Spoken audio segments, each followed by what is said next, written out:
السلام علیکم ورحمۃ اللہ وبرکاتہ۔ ثابت بنانی نے حضرت انس رضی اللہ تعالی عنہ سے حدیث بیان کی۔ کہا رسول اللہ صلی اللہ علیہ وسلم نے فرمایا، آج رات میرا ایک بیٹا پیدا ہوا ہے جس کا نام میں نے اپنے والد کے نام پر ابراہیم رکھا ہے۔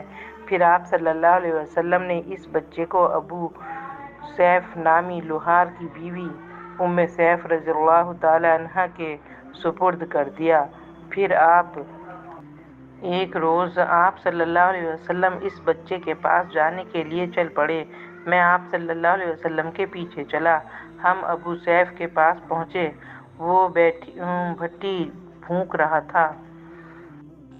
گھر دھوئیں سے بھرا ہوا تھا۔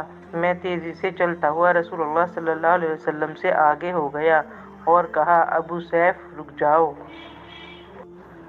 رسول اللہ صلی اللہ علیہ وسلم تشریف لائے ہیں۔ وہ رک گیا۔ رسول اللہ صلی اللہ علیہ وسلم نے بچے کو منگوا بھیجا۔ آپ نے اسے اپنے ساتھ لگا لیا اور جو اللہ چاہتا تھا آپ نے فرمایا، محبت و شفقت کے بول بولے تو حضرت انس رضی اللہ تعالی عنہ نے کہا، میں نے اس بچے کو دیکھا۔ وہ رسول اللہ رضی اللہ تعالی عنہ کی آنکھوں کے سامنے اپنی جان آفرین کے سپرد کر رہا تھا تو رسول اللہ صلی اللہ علیہ وسلم کی آنکھوں میں آنسو آ گئے۔ آپ صلی اللہ علیہ وسلم نے فرمایا، آنکھیں آنسو بہا رہی ہیں اور دل غم سے بھرا ہوا ہے، لیکن ہم اس کے سوا اور کچھ نہیں کہیں گے جس سے ہمارا پروردگار راضی ہو۔ اللہ کی قسم ابراہیم، ہم آپ کی جدائی کی وجہ سے سخت غم زدہ ہیں۔ انس رضی اللہ تعالی عنہ سے حدیث بیان کی۔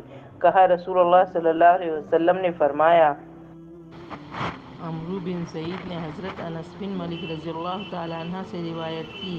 کہا، میں نے رسول اللہ صلی اللہ علیہ وسلم سے بڑھ کر کسی کو اپنی اولاد پر شفیق نہیں دیکھا۔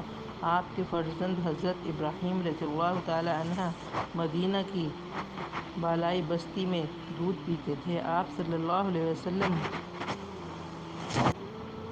وہاں تشریف لے جاتے اور ہم بھی آپ کے ساتھ ہوتے تھے۔ آپ گھر میں داخل ہوتے تو وہاں دھواں ہوتا، کیونکہ حضرت ابراہیم علیہ السلام کا رضاعی والد لوہار تھا۔ آپ بچے کو لیتے، اسے پیار کرتے اور پھر لوٹ آتے۔ عمرو بن سعید نے کہا، جب حضرت ابراہیم رضی اللہ تعالی عنہ فوت ہو گئے تو آپ صلی اللہ علیہ وسلم نے فرمایا، اے اللہ، موت تک ہم سب کے ایمان کی حفاظت فرما، اور جب بھی آپ اپنے پاس بلائیں تو ہم ایمان کے ساتھ آپ کے پاس آئیں۔ آمین یا رب العالمین۔